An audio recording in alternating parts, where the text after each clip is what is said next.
Si en cierta ocasión, Jesús preguntó a sus discípulos: ¿Quién dicen los hombres que es el Hijo del Hombre?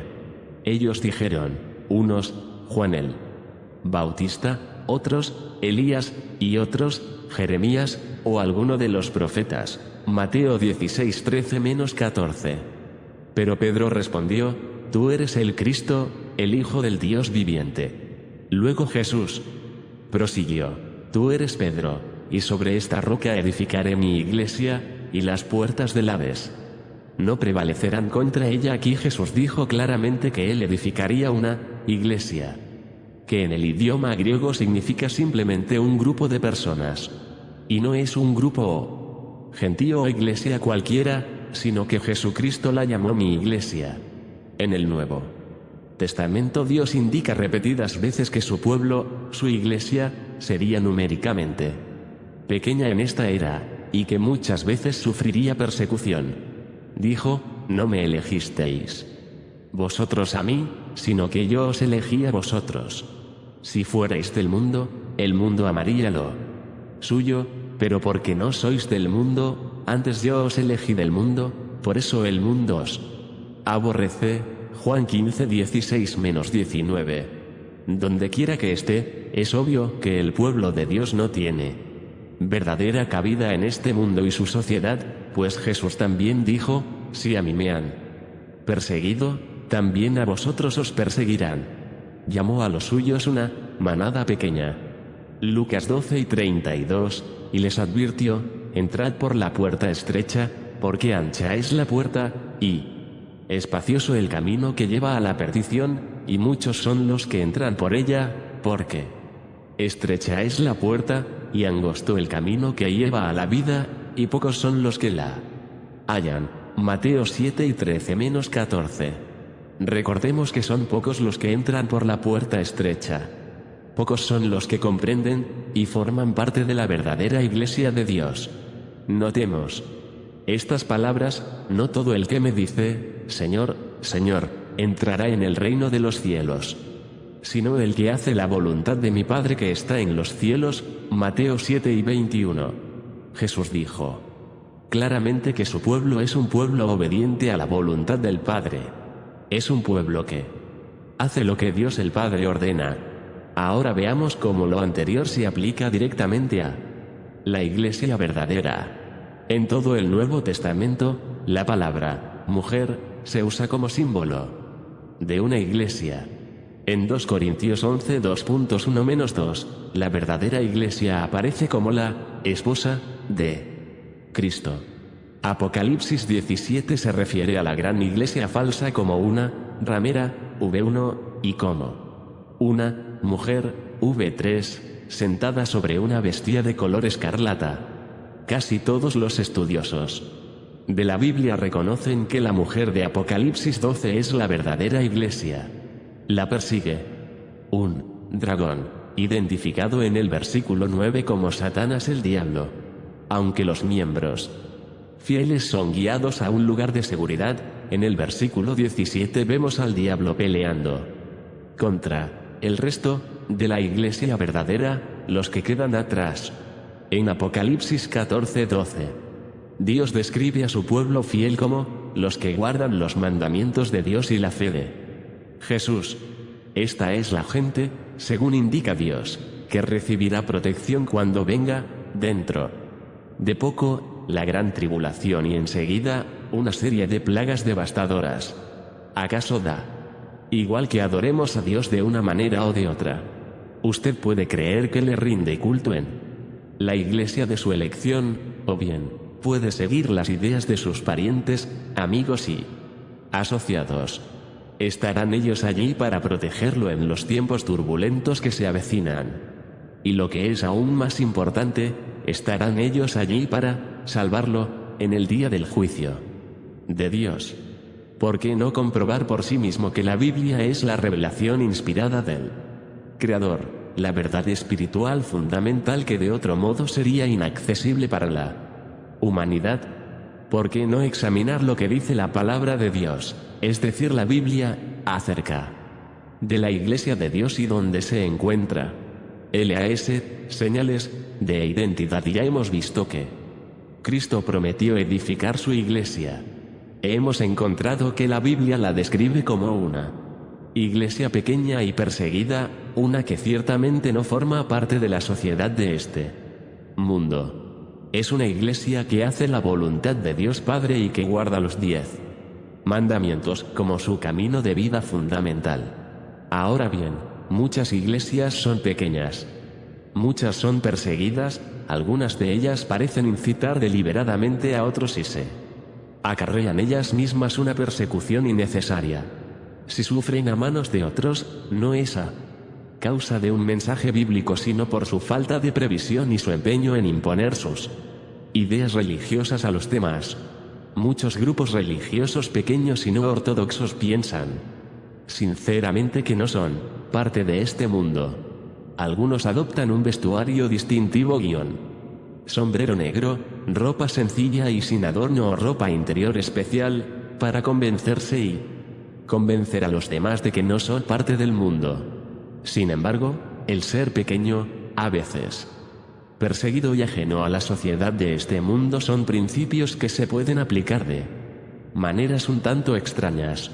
Una clave bíblica para entender y aplicar apropiadamente estos principios fue revelada por el apóstol Pablo cuando dijo que Dios le había dado a los cristianos un espíritu de dominio propio, o como dice en otras versiones, una mente sana. 2 Timoteo 1:2.7. Ahora bien, aparte de la anterior descripción general de la iglesia verdadera, hay algunas señales específicas que identifiquen inconfundiblemente a la iglesia de Dios hoy. Felizmente, sí las hay. Para no extenderme demasiado, explicaré solamente 5 de estas señales, para que, si usted tiene la mente abierta, sepa reconocer la iglesia verdadera de Dios en la tierra hoy. 1. El temor de Dios. Antes de crear al hombre, Dios creó a Lucero, uno de los 3 querubines o superarcángeles que rodeaban su trono. En hebreo, como en español, Lucero significa portador de luz o estrella del amanecer. Este ser fue originalmente creado como un arcángel poderoso y hermoso, dotado de enorme sabiduría y capacidad. Ezequiel 28 2.11-15. Isaías 14 12-15 lo describe así: como caíste del cielo, oh Lucero, hijo de la mañana.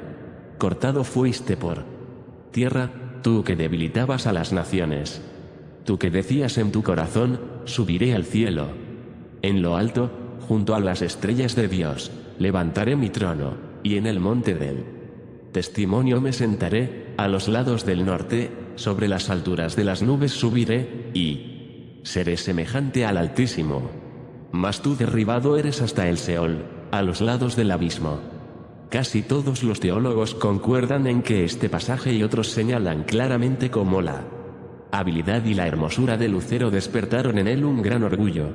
Este orgullo lo llevó a rebelarse contra su creador, por lo cual su nombre cambió a Satanás, que significa adversario.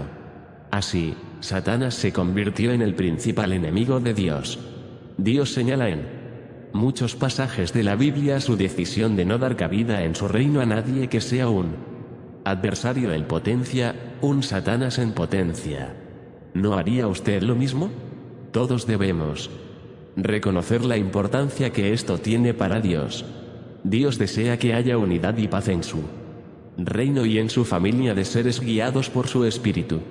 Él es el autor del amor, la felicidad y la paz.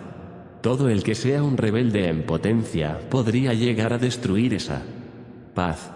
Por lo tanto, y tal como se revela en la Biblia, Dios va a estar absolutamente seguro de que todo futuro hijo suyo conozca el temor de Dios, tal como lo indica la palabra de Dios. Ese temor no es terror ni susto por algo malo, sino una reverencia profunda unida a una gran humildad y buena disposición para obedecer al Creador y jamás rebelarse contra sus leyes y caminos justos, los cuales siempre traen paz y felicidad. Una de las primeras pruebas a las cuales tuvo que someterse Abraham padre de la fe, se describe en Génesis 22. Lea este capítulo atentamente. En él verá cómo Dios probó a Abraham, v1, para ver si sería enteramente sumiso a su Creador hasta el punto de sacrificar a su único hijo. A último momento, cuando Abraham había demostrado su total sometimiento a Dios, el Eterno, envió a su vocero, el cual dijo: no extiendas tu mano sobre el muchacho, ni le hagas nada, porque ya conozco que temes a Dios, por cuanto no me rehusaste tu hijo, tu único. v12. Luego, Dios le concedió a Abraham una bendición espléndida: sus descendientes recibirían enorme riqueza y poderío físicos, además de bendiciones espirituales, estas últimas por medio de la simiente que es Jesucristo. Vs. 15-18. Abraham tuvo que demostrarle a Dios que le temía y que estaba dispuesto a renunciar a su propia voluntad. No se trataba de solamente creer en Dios, sino de hacer lo que Dios manda. En Proverbios 1:2.7 leemos: el principio de la sabiduría es el temor del Eterno, los insensatos desprecian la sabiduría y la enseñanza. Luego, en Proverbios 9:10 leemos: el temor del Eterno es el principio de la sabiduría, y el conocimiento del Santísimo es la inteligencia. Esta enorme admiración y profunda reverencia ante nuestro Creador es el punto de partida para llegar al conocimiento y la sabiduría. Sin ello, Dios no quiere que formemos parte de su reino eterno. Debe ser obvio que los miembros de la verdadera Iglesia de Dios tienen que aprender a tener esta reverencia profunda y esta voluntad de obedecer al Creador, cualidades que tan claramente demostró a Abraham, el padre de los fieles. Por otra parte, los miembros de la verdadera Iglesia son personas que han demostrado para sí mismas lo que Dios nos dice en Hebreos 11:2.6: sin fe es imposible agradar a Dios, porque es necesario que el que se acerca a Dios crea que le hay, y que es galardonador de los que le buscan. Para que usted y yo seamos cristianos auténticos, tenemos que creer en un Dios real, el Dios descrito en la Biblia. Y tenemos que creer que Dios, tal como lo dice la Biblia, es galardonador de los que le buscan, no de los que asisten a su iglesia predilecta o al templo vecino interesados a medias y cuando les conviene, ni de los que se adhieren a la última moda en el mundo de la religión. Los verdaderos cristianos también han demostrado para sí mismos la inspiración de la Santa Biblia. Jesús dijo: escrito está, no solo de pan vivirá el hombre, sino de toda palabra de Dios. Lucas 4:2.4. Los cristianos verdaderos se han dedicado a seguir las enseñanzas de Jesús y a hacer lo que Dios manda en su palabra inspirada.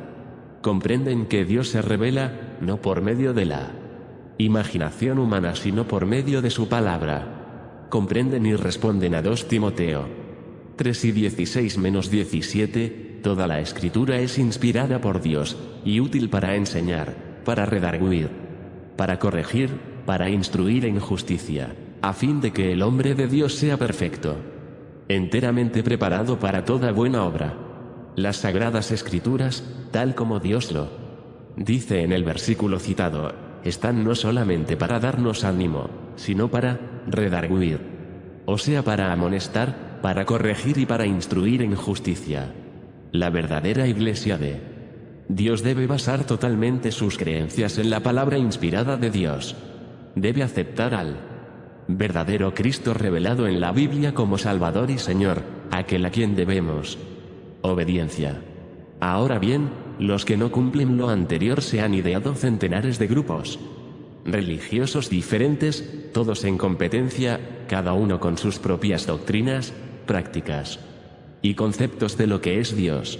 El fundamento de la verdad en un libro tan útil como agudo, titulado The Battle for the Bible, la batalla por la Biblia, el Dr. Harold Lindsell plantea el siguiente argumento fundamental: de todas las doctrinas relacionadas con la fe cristiana, ninguna es más importante que aquella relacionada con el origen de nuestro Conocimiento religioso.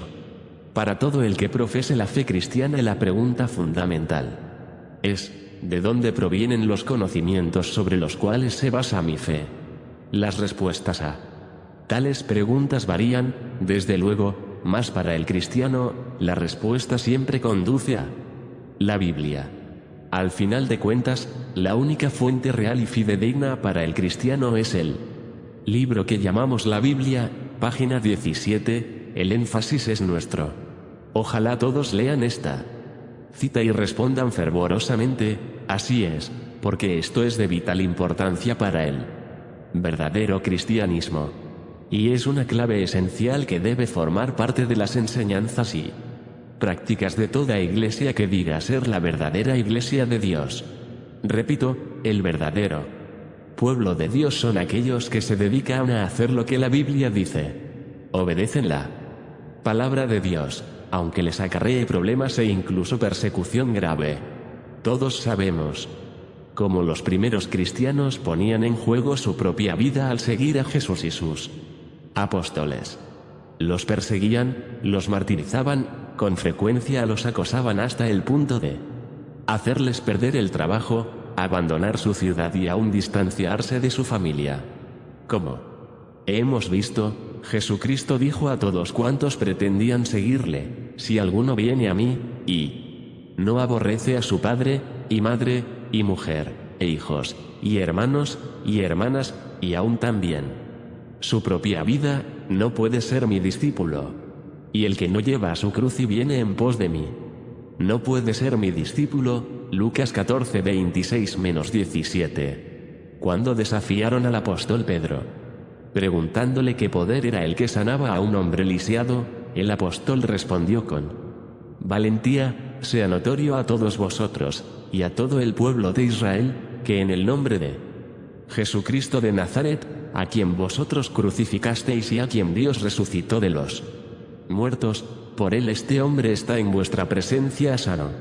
Este Jesús es la piedra reprobada por vosotros los edificadores, la cual ha venido a ser cabeza del ángulo. Y en ningún otro hay salvación, porque no hay otro nombre bajo el cielo, dado a los hombres, en que podamos ser salvos. Hechos 4 y 10-12. Para estar en la verdadera iglesia de Dios hay que seguir las instrucciones que dio el apóstol Pedro bajo inspiración divina en un día de Pentecostés: arrepentíos, y bautícese cada uno de vosotros en el nombre de Jesucristo, para perdón de los pecados, y recibiréis el don del Espíritu Santo. Porque para vosotros es la promesa, y para vuestros hijos, y para todos los que están lejos, para cuantos el Señor nuestro Dios llamare. Hechos 2 y 38-39. Cuando uno llega al punto de estar dispuesto a arrepentirse de todo corazón por haber quebrantado la ley santa de Dios, porque pecado es infracción de la ley, 1 Juan 3, 2.4, debe bautizarse en el nombre de Jesucristo y recibir el Espíritu Santo mediante la imposición de las manos. En ese momento el nuevo cristiano recibe perdón total por los pecados del pasado y se convierte en miembro de la Iglesia de Dios. Nadie puede afiliarse a la verdadera Iglesia de Dios. Es Dios mismo quien tiene que sumergirnos, o sea, bautizarnos en su verdadera Iglesia, concediéndonos de su Espíritu Santo. El apóstol Pablo explicó: si alguno no tiene el Espíritu de Cristo, no es de él. Romanos 8, 2.9. Y también, por un solo Espíritu fuimos todos bautizados en un cuerpo, sean judíos o griegos, sean esclavos o libres, y a todos se nos dio a beber de un mismo Espíritu. 1 Corintios 12 y 13. Mediante la entrega total del corazón, la mente y el cuerpo a Dios mediante Jesucristo como Salvador, somos sumergidos dentro de la Iglesia de Dios, que es el cuerpo de Cristo. Luego, con Cristo como nuestro Rey y Señor máximo, dejamos de pertenecer a nosotros mismos. ¿O ignoráis que vuestro cuerpo es templo del Espíritu Santo, el cual está en vosotros, el cual tenéis de Dios, y que no sois vuestros? Porque habéis sido comprados por precio. Glorificad, pues, a Dios en vuestro cuerpo y en vuestro espíritu, los cuales son de Dios. 1 Corintios 6 y 19-20. L.A. Señal de el pueblo de Dios. Jesús habló así de los cristianos auténticos, quienes tendrían que huir de la gran tribulación venidera. Orad, pues, que vuestra huida no sea en invierno ni en sábado. Mateo 24:20. Porque le interesaría que sus seguidores guardaran el día sábado. Porque este siempre ha sido el mandamiento de prueba, el que muestra si cada uno de nosotros está dispuesto a obedecer a Dios simplemente porque Él lo ordena.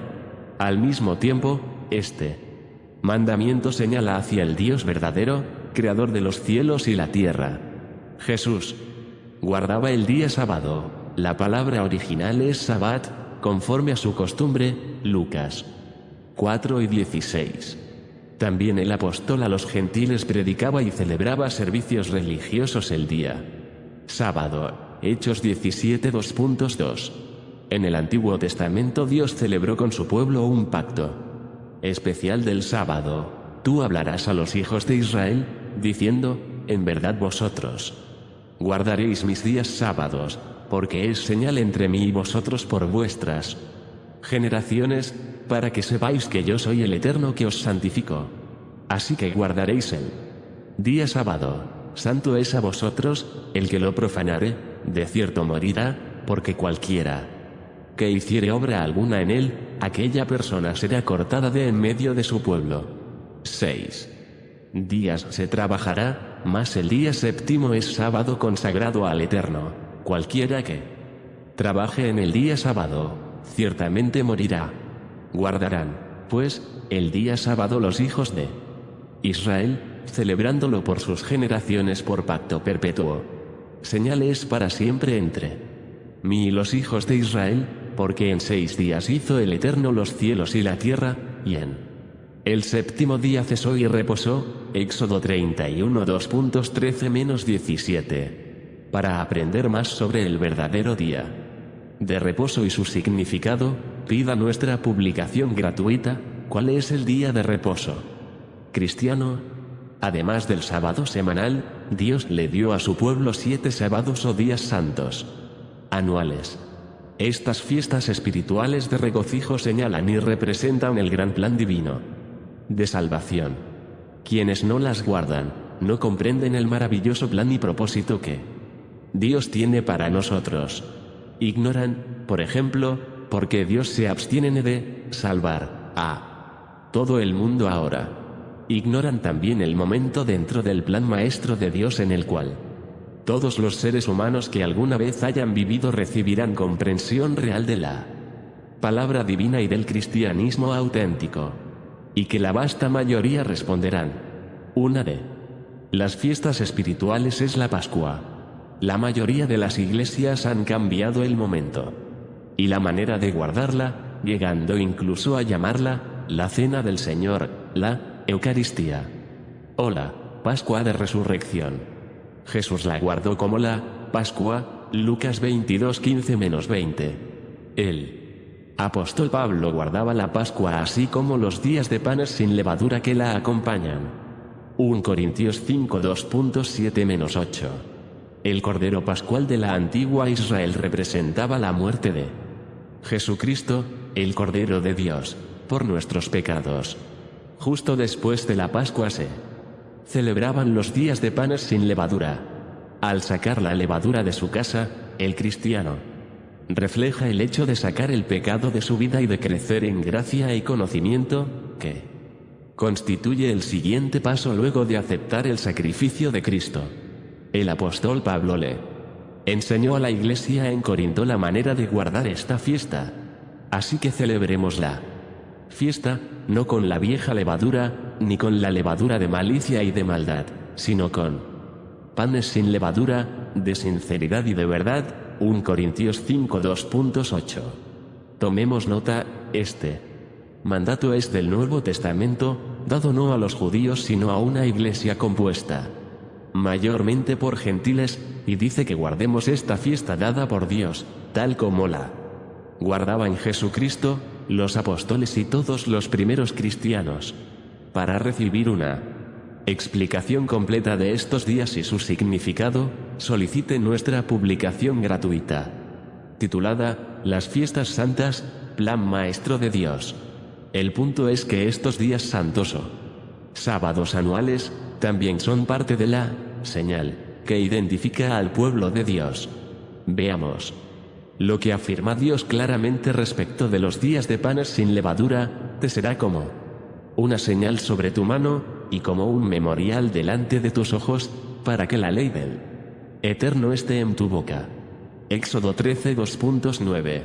Allí donde esté el verdadero pueblo de Dios, allí donde esté su iglesia, sus siervos llevarán la señal de identidad los días sábados divinos, tanto semanales como anuales. Porque el sábado semanal señala hacia el Dios verdadero, el Creador, y los sábados anuales revelan su maravilloso plan. Francamente, sí. Usted o su iglesia actual no están dispuestos a obedecer de verdad el cuarto mandamiento, que nos ordena guardar el séptimo día de la semana como tiempo santo, entonces seguirán allí razonando y discutiendo por qué no hay que obedecer a Dios, mientras la verdadera iglesia huye a un lugar de refugio. Isaías 33 2.15-16, tal como Cristo lo indicó en Mateo 24:20. Y tendrán mucha sed cuando empiece el reinado milenario de Jesucristo y tenga que traer una sequía total sobre todas las naciones y pueblos que se nieguen a guardarlos días santos que Él dispuso, especialmente la fiesta de los tabernáculos. Zacarías 14:16-19. Por su propio bien, y el de sus seres queridos, no subestime este detalle tan importante. ¿Está usted dispuesto a acatar y obedecer a su Creador en este punto de vital trascendencia? La respuesta es sí. Amén. Gracias por ver este video, que Dios te bendiga. Grande es el único Rey de Gloria, el Señor Jesucristo, Padre, Hijo y Espíritu Santo. A Él alabar y glorificar, aleluya y amén y amén. Muchas bendiciones. Que el Señor nuestro Dios Todopoderoso te bendiga. Amén.